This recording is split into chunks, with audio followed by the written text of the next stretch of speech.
You're 18 years old, and it's late evening when you walk into the dining room at Windermere House, the long table already cleared of dinner, your adoptive father sitting alone at the far end with a folder of documents squared neatly in front of him. You assume this is the moment. Your birthday was 3 days ago.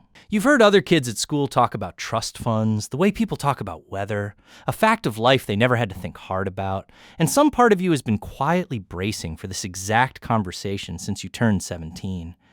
He doesn't slide the folder toward you. He pushes it slightly away instead, 2 inches, just enough that you notice the gesture. Before you ever touch this money, he says, I want you to understand why we still have it. You wait for him to keep going. He does, but not the way you expected. Because 18 years earlier, he says, you didn't have this family at all. You were 2 when your parents died, a car accident on a wet road outside the town you were born in, a place you've been back to exactly once, quietly, with your adoptive mother, to stand at 2 graves and leave flowers neither of you photographed. You don't remember your biological parents. Not really. Just fragments that might be memories or might be photographs you've absorbed so thoroughly they feel like memories. Your father's name was Daniel. Your mother's was Rosa. Nobody in this house has ever asked you to choose between them and the people who raised you, and you've never once felt like a choice was being demanded of you either. Richard and Eleanor Voss didn't adopt a charity case. They became your parents, plainly, without ceremony, the way weather becomes a season instead of staying an event. Growing up here, you assumed for a long time that you understood exactly what wealth meant, because you could see it everywhere. The house, the land, the quiet, unhurried rhythm of everyone around you. Your mother taught you ordinary things, how to set a table properly, how to write a real letter, how to sit with silence at a family dinner without needing to fill it. Your father taught you financial things without ever once making them feel like lessons, which you'd only understand years later was itself the actual lesson. The first thing that struck you as strange, somewhere around age 9 or 10, was how little actually changed in that house from one year to the next. The furniture in the sitting room had been there since before you arrived. Your father wore the same watch every single day, a plain steel thing that had belonged to his own father, scratched along one edge in a way he never bothered fixing. The property itself, 4 generations of it, got maintained meticulously, repainted, repaired, cared for, but almost nothing about it got replaced simply because something newer existed. If we can afford it, you asked him once, straightforward, the way only a child can be, why don't we just buy a new one? He didn't answer right away, which you'd come to recognize as his habit whenever a question actually mattered to him. What he eventually explained, over more conversations than just that one, was the difference between owning something and consuming it. A car depreciates the moment it leaves the lot. A watch, cared for, holds its value and its meaning both. Furniture replaced every few years for the sake of replacing, it is money leaving the house permanently, while furniture maintained for decades is money that simply sits still, doing nothing dramatic, costing nothing beyond the occasional repair. High income, he told you once, standing in the estate office with a ledger open in front of him, has almost nothing to do with wealth. Plenty of people earning enormous salaries own almost nothing at the end of a decade because every dollar that came in found somewhere new to leave. Wealth, real wealth, was never about how much moved through a family's hands in a given year. It was about how much stayed. If you're finding this one interesting so far, this is probably a good moment to hit subscribe, since we're sitting only about 150 away from 1,000 right now, which honestly still feels a little unreal to say out loud. If you do subscribe, drop a comment that just says done, so I actually know you're one of the 150. All right, back to the house.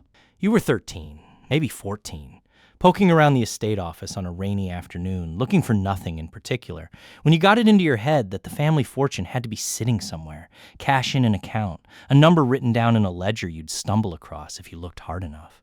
It wasn't there. What you found instead, spread across folders you didn't fully understand yet, was a list of things the family actually owned. Timberland across 3 counties leased to logging operations that paid the family for the right to harvest it responsibly. A minority stake in a regional printing company your great-grandfather had helped fund decades earlier. A handful of commercial buildings downtown, rented out, generating income every single month, whether anyone in the family was paying attention or not. Your father found you sitting there with the folders spread across the floor and didn't scold you for looking. He sat down across from you instead. "We don't keep wealth alive by spending it," he said. "We keep it alive by making it useful." That conversation opened up an entirely different way of thinking about money than anything you'd absorbed before. Productive assets, he explained, are things that generate income on their own, land that gets worked, businesses that get run, buildings that get occupied, all of it producing cash flow that can either be spent or reinvested back into more of the same. A salary stops the moment you stop showing up to earn it. Ownership, real ownership, keeps generating something whether you show up or not. That single distinction, he told you, was the entire difference between families who stayed wealthy across generations and families who simply looked wealthy for one loud decade before it quietly evaporated. The families who lasted weren't smarter necessarily. They just understood that the goal was never to hold cash. It was to hold things that made more of it, patiently, in the background, for longer than any single person's working lifetime. You didn't fully absorb any of that at 14. You just filed it away. The way kids file away, things adults say with total conviction, trusting it'll make sense eventually, even if it doesn't yet. By 16, you'd started feeling confident in a way that had nothing to do with actually understanding money and everything to do with simply being around it long enough to feel comfortable. A friend at school got a ridiculously expensive pair of sneakers that year. Limited release, the kind of thing that generated its own small commotion in the hallway, and you decided you needed the same pair. Not because you particularly cared about sneakers, but because everyone around you seemed to care, and you didn't want to be the one person left out of the conversation. You asked your father for the money. He didn't say no. He didn't call it wasteful either, which you half expected. He just asked you one question. What is this purchase going to produce for you? You didn't have an answer. You stood there, turning the question over, coming up empty, and he watched you come up empty without rescuing you from the silence. Then he gave you the money anyway. You bought the sneakers. You wore them a handful of times. Within a few months, they sat in the back of your closet, already slightly out of fashion by the standards of the same hallway that had made them feel essential in the first place. And the strange part wasn't the sneakers themselves. It was what your father explained afterward, once the excitement had fully worn off and you were in a mood to actually hear it. Every dollar, he said, has more than one possible future. The money spent on the sneakers wasn't simply gone, spent, done. It was money that could have gone towards something that kept producing value long after the initial moment passed. An investment, a skill, a small stake in something that would have still been worth something a decade later. That's opportunity cost, he told you. And it's a far more useful idea than simply being told not to buy expensive things. It's not about whether you can afford something. It's about what else that same dollar could have become instead, quietly, if you'd let it. At 18, sitting in that same estate office, going through old family records for a school project, you finally understood the deeper thing your father had been circling around your entire childhood. The family wasn't wealthy because one brilliant ancestor had gotten spectacularly lucky once. It had survived because, generation after generation, the family had built systems designed to outlast any single person's judgment, including their own. The timberland was never held in one person's name alone. The businesses were structured so that no single bad year or single bad decision could threaten the whole foundation at once. There were wills updated decades in advance. Ownership spread deliberately across trusts instead of concentrated in one vulnerable place. Personal spending accounts kept entirely separate from the accounts that actually held the productive assets, so that a single expensive year for the family personally could never quietly bleed into the capital that was supposed to outlast all of you. Multiple sources of income meant no single downturn in any one industry could take the whole structure down at once. Wealth, it turned out, wasn't preserved by any one person being brilliant forever. It was preserved by building something sturdy enough to survive ordinary human mistakes, including the ones the family itself would inevitably make. That same week, your adoptive mother found you in the library and sat down across from you with something small held in her hand, a single photograph, worn soft at the corners, of your biological parents standing outside a house you don't remember, laughing at something outside the frame. She'd kept it safe for 16 years, waiting for a moment that felt right instead of forcing one. I never wanted you to feel like you had to choose between your past and this family, she told you, turning the photograph over gently before handing it to you. What your parents gave you wasn't something we could ever replace, she said. We could only try to make sure you had something worth carrying forward. You sat with that a long while after she left the room. It didn't feel like a financial lesson at all in that moment, and yet somehow it was the exact same lesson wearing a different coat. Some things you preserve because they still produce something, even when what they produce is memory instead of money. Not long after your actual birthday, your father did finally hand you something, though not the folder from that first evening. A modest amount of capital, small enough not to change your life, large enough to matter, along with a challenge instead of instructions. You can spend it, he told you. You can save it.